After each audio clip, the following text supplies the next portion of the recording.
Dans la série des livres et des anecdotes, nous allons vous présenter le livre de Claire Baumard, Léon Denis intime.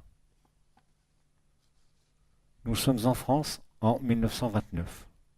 L'année commence avec la naissance du pasteur américain Martin Luther King le 15 janvier. Le 28 juillet, 48 nations signent la Convention de Genève sur le traitement des prisonniers de guerre. Le 24 octobre, la bourse de New York s'effondre en quelques heures, provoquant l'affolement des milieux financiers. C'est alors ce jeudi noir de Wall Street qui marquera le crash boursier de 1929. Le spiritisme en France. Après des années d'apogée, le spiritisme en France entame une période de déclin rapide qui s'explique par plusieurs facteurs. D'une part, victime de son succès, il doit tout faire pour se distinguer des fraudeurs et imposteurs qui ne veulent que profiter de la popularité du mouvement et qui jettent le discrédit sur tous les spirites. D'autre part, il doit faire face à des tensions avec d'autres mouvances spiritualistes comme la théosophie d'Helena Blavatsky, l'anthroposophie de Rudolf Steiner et l'occultisme de Papus. La psychanalyse et la psychiatrie s'intéressent aussi au psychisme et à ses manifestations à travers l'inconscient, la télépathie, l'hypnose, la transe. Mais elles tendent parfois à faire passer pour de simples aliénés la plupart des médiums. Parallèlement, le spiritisme souffre du départ des plus grands pionniers de l'époque. En peu de temps se désincarnent successivement. Le docteur Gustave Gelée en 1924, Camille Flammarion en 1925, Gabriel Delanne en 1926, Léon Denis en 1927, Henri Sauce en 1928. Qui est Claire Baumard?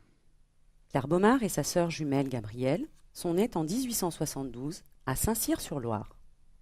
Claire a donc 46 ans lorsque le 2 novembre 1918, à la fin de la Première Guerre mondiale, elle prend ses fonctions de secrétaire auprès de Léon Denis. Elle remplace alors Camille Chaise, la secrétaire bénévole du temps de guerre, obligée de quitter Tours, mais qui avait veillé à ce qu'une personne de confiance puisse assurer la relève auprès du maître vieillissant. Selon Gaston Luce, l'auteur d'une biographie de Léon Denis, intitulée « Léon Denis, l'apôtre du spiritisme », Camille Chaise deviendra par la suite propriétaire d'un grand hôtel parisien où, lors du congrès spirit de septembre 1925, elle put accueillir le maître et, comme à son habitude, l'entourer de prévenance et d'attention délicate afin qu'il puisse, dans l'intervalle des travaux du congrès, s'isoler à son aise et goûter à la quiétude et le repos nécessaires. Claire Baumard restera au service de Léon Denis jusqu'à ce qu'il meure en 1927. Elle-même ne se désincarnera que le 15 janvier 1961, après avoir tenté de communiquer tout ce qu'elle avait pu apprendre, ou plutôt comprendre, en pénétrant dans l'intimité de ce grand homme. L'ouvrage. C'est 2 ans après le départ de Léon Denis, en 1929, que Claire Baumard décide de nous faire partager le quotidien, autrement dit l'ordinaire, de cet homme extraordinaire. L'auteur nous emmène dans l'appartement de Léon Denis, où l'on observe travailler, bien entendu, à l'écriture de ses merveilleux ouvrages et articles, ou encore à la préparation de ses conférences.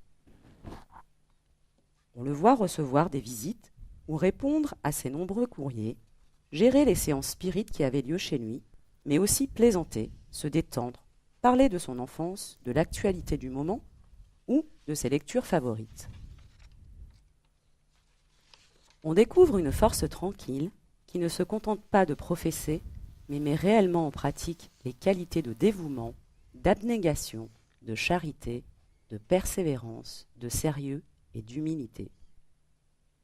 Claire Baumard nous fait partager jusqu'au dernier moment du maître qui, juste avant de partir, prend toutes ses dispositions pour terminer son dernier ouvrage, intitulé « Le génie celtique ». Si Claire Baumard peut nous faire partager tous ces instants, nous faire vibrer avec elle tout au long de cet ouvrage, c'est parce qu'elle nous livre là, non pas une biographie qui relate une vie après enquête, mais bien un témoignage réel sur tout ce qui constitue l'intimité d'une personne, son univers, son quotidien, son vécu. Et lorsque cette personne est un modèle, un exemple, comme Léon Denis, on sent bien que, même ici sur Terre, on s'approche d'un maillon intermédiaire important entre nos frères spirituels supérieurs et nous. Écoutons donc un passage. Malgré son grand âge, l'apôtre du spiritisme avait conservé un esprit vif, alerte, et gardait une grande puissance de travail. Son cerveau était en constante ignition. Il suppléait à toutes les difficultés qu'engendrait sa demi-cécité par sa prodigieuse mémoire, son esprit d'ordre et de méthode, et, jusqu'à sa maladie, seul il touchait à ses papiers. Sa collaboration s'étendait à plusieurs revues françaises et étrangères, et par surcroît, un travail auquel il apportait beaucoup de minutie lui était imposé chaque année, celui de la révision de l'un ou l'autre de ses ouvrages, en vue du tirage de nouvelles éditions. Les mettre au point exact d'actualité était sa grande préoccupation.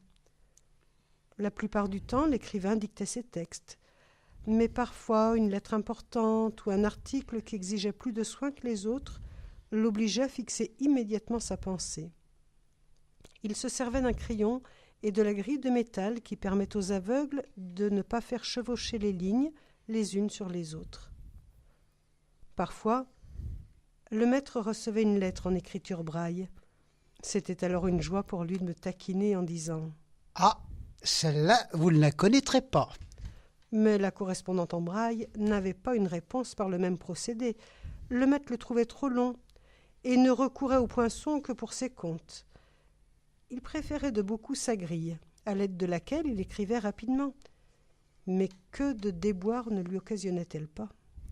Il me présenta un jour plusieurs pages à déchiffrer, pages sur lesquelles je ne vis rien. Comment? Vous dites que c'est blanc? Mais oui, maître. Ce n'est pas possible. Mais si, et je vois ce qui est arrivé. Vous avez écrit avec la pointe sèche du crayon. Pour la première fois, je le vis désolé, en constatant que le fruit de son labeur, le produit de sa pensée, était perdu. Immédiatement, et tant bien que mal, il s'efforça de reconstituer son texte. Je conserve un certain nombre de ces brouillons crayons que je me plais souvent à relire. Quel enrichissement de se plonger dans l'intimité de nos aînés, comme ceux des grands spirites qu'était Léon Denis.